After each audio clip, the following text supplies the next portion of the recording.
माता पार्वती ने जैसे मुड़ करके देखा, भोले बाबा के दर्शन हुआ, नेत्र माता पार्वती के भर आए। इतने दिनों से जिनके लिए तपस्या कर रही थी वो भगवान महादेव सामने हैं।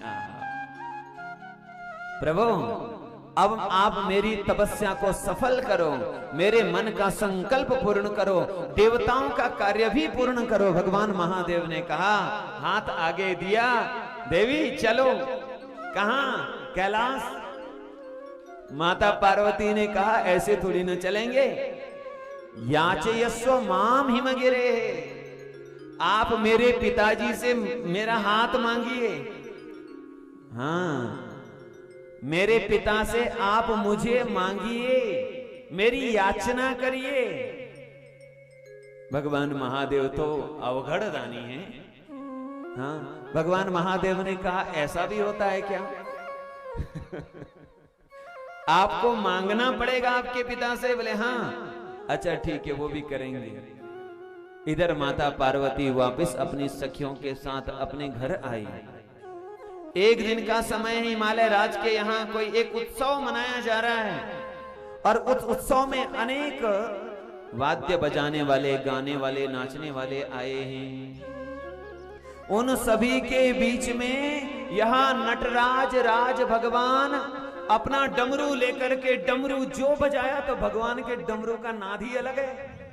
नृत्यावसाने नटराज राजो ननाद ढक्काम नवपंचवारम।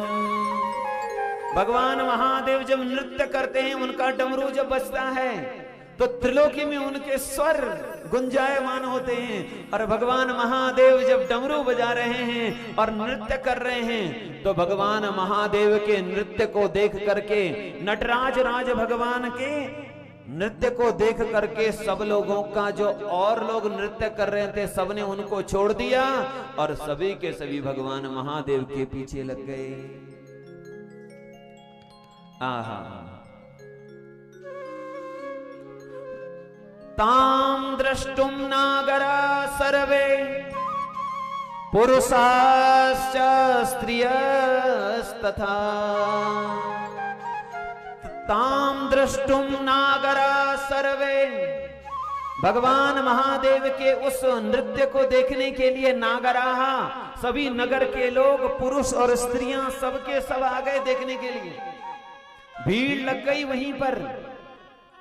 अब जब सब लोग, इतने लोग इकट्ठे हो गए, माता मैना तक खबर आई, मां नगर में एक ऐसा नृत्य करने वाला बाबा आया है, ऐसा नृत्य कर रहा है कि सब उसी को देख रहे हैं।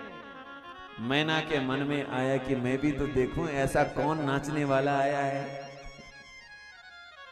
मां मैना माता पार्वती को लेकर के, उनकी सखियों को लेकर के चली गई देखने के लिए। भगवान शिव नृत्य कर रहे हैं।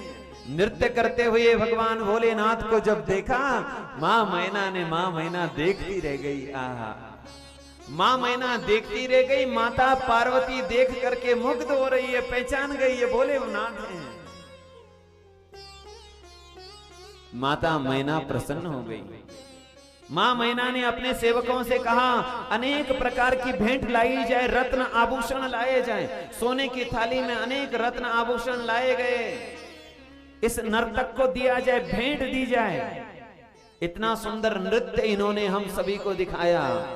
भोले बाबा के सामने सोने की थाली में अनेक भेंट जब लाई, भोले बाबा ने कहा, मां मुझे ये नहीं चाहिए। तो क्या चाहिए?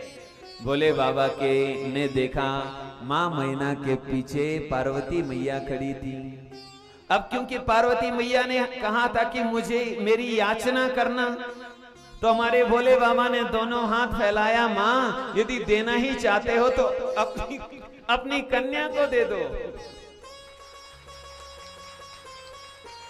अब भोले बाबा को लगा कि याचना करने का मतलब ऐसे ही मांगना है। अब एक कोई भिक्षुक, एक कोई नाचने वाला हमारी राजकुमारी को मांग रहा है, ये कह करके उन्होंने अपने सेवकों को कहा, इस नर्तक को पकड़ो।